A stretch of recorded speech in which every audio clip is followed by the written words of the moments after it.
So how much do we know about the second season of the Disney Plus Percy Jackson series? Season 2 is officially underway and is set to be released in December, and even before the release of the second season, we got confirmation that Season 3 has officially been greenlit, and the writer's room is currently underway. Before we get too excited for Season 3, however, let's talk about everything we currently know about Season 2, from the confirmed cast, plot lines, release schedule, and much more. Most obviously, this is going to be an adaptation of the Sea of Monsters book, but it's not going to be structured in the same way as the first-person novel allows. We know that actress Tamara Smart has been cast as Talia Grace, but fans of the book will know that Talia only shows up in the flesh for the last couple of pages, and everything else that we know about her is stuff that we hear from other characters who are talking about her. Rick Riordan has expressed interest in utilizing the new structure of the TV shows to do flashbacks, which the Disney Plus team did quite well in the first season. Throughout Season 1, we get a more in-depth look at Poseidon and Sally's relationship, as well as some of Percy's struggles bouncing from school to school, but the way the book is structured, it doesn't allow for very many breaks from Percy's perspective. In fact, this is why dreams are so important in the novels, because this is the primary excuse for Rick to show us things that are going on away from our characters, and it's the same reason why Ba is used heavily in the Egyptian series, because we need to see distant events unfolding despite the fact that the characters themselves are not present. This means we'll probably see clips of Annabeth's time on the run with Talia and Luke, which will deepen her connection to them a lot more than the books were ever able to do, since they always relied on Annabeth just talking about those days.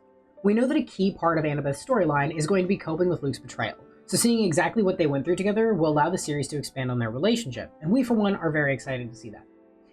Other casting information gives us insight into parts of the Sea of Monsters that we know are going to be adapted, such as the debut of Percy's half-brother Tyson, played by Daniel Deemer. In the Sea of Monsters, Percy is initially reluctant to accept Tyson as a half-brother because he's a Cyclops, and Annabeth has a particular aversion to Cyclopes because of the time Cyclops abducted her, Talia, and Luke. We don't ever see the scene play out in the books, but we know that it happened after Grover found the three of them and was leading them to camp, but he got sidetracked and lost his bearings on his way.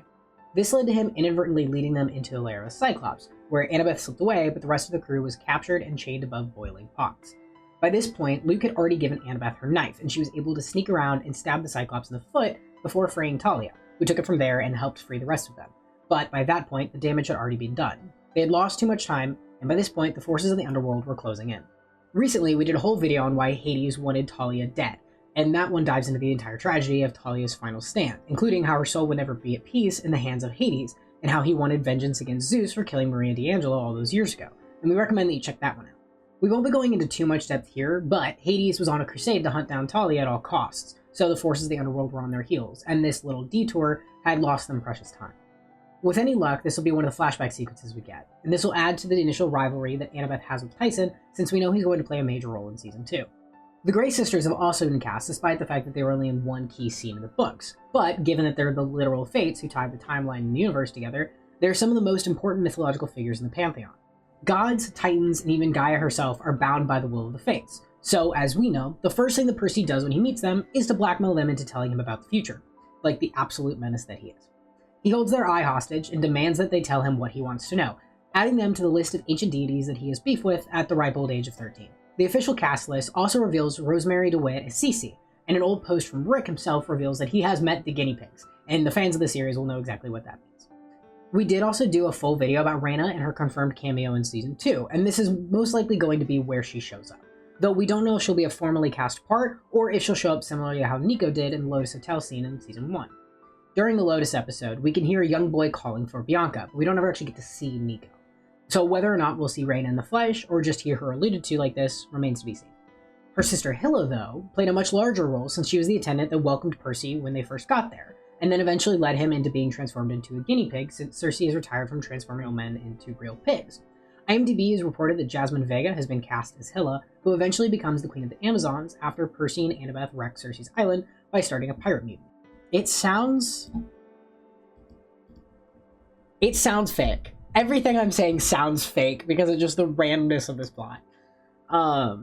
In the books, when Percy is turned into a guinea pig, Annabeth feeds the entire cage a bottle of Hermes multivitamins, which nullifies the magic that Circe cast and returns them all to human form.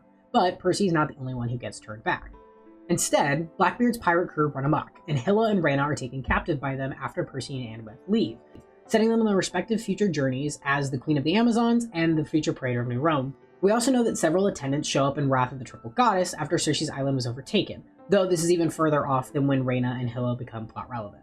The last character we're going to talk about is Athena, but before we go into her, we need to mention that Season 2 is adding an original cast member that is not found in the novel. Season 2 is going to debut a demigod by the name of Allison Sims, and while little is known about her right now, we do know that the narrative function that she is going to be serving the plot, and that is going to be a member of the Titan army. The books did a very good job at illustrating exactly why demigods defected to the side of the Titans, because the gods had been treating them terribly for their entire lives. They grow up ignored and neglected, forced to fight for their lives every day without so much as a passing mention by their parents. So it's normal for demigods to grow resentful toward their parents. Most of the demigods on the Titan side that we meet are sympathetic to some degree. And so for Season 2, we believe she's going to fill a similar role that Ethan Nakamura ended up playing in Battle of the Labyrinth and The Last Olympian. Luke becomes Cronus' general, and eventually his host body, but Ethan was a much more sympathetic secondary antagonist. We got to see that Ethan did meet his mother, Nemesis, the goddess of revenge. Despite being one of the few demigods that ever did actually get to meet his godly parent, it didn't do him any good, since minor gods are not respected on Olympus, and they don't have any cabins in Camp Half-Blood. The best Ethan could have hoped for was to be stuffed in the overcrowded Hermes cabin until he aged out of camp and was left to fend for himself. And we learned that multiple minor gods turned on Olympus as well. It wasn't just the Titans. If the show follows the book, then Ethan wouldn't be introduced until Season 4, but Allison might show a similar narrative path in Season 2. She could be a demigod who is understandably resentful and angry toward her godly parent. And she might be our insight into the Titan army and why Luke does have a point behind what he is saying. This would allow the Titan army to have a lot more emotional depth than simply being a collection of monsters for Percy to cut through on his way to Luke, which is something the books did remarkably well. In fact, the Titan army was the reason why Percy stood up to the gods after the war and told them that they were in the wrong. So if this scene has any chance of being adapted, the proper groundwork has to be put down first, and Allison might be the first step in doing so. Finally, we have one of the gods themselves, Athena, who did not show up in Season 1, but is going to be played in Season 2 by Andra Day. Interestingly enough, Athena did not show up in any significant way in the Sea of Monsters book, and we don't actually know when Annabeth met Athena for the first time. We know that after the events of the Titan's Curse, Athena is in the middle of talking to Percy when Annabeth comes up to him and Athena excuses herself, prompting Annabeth to ask if she was giving him a hard time.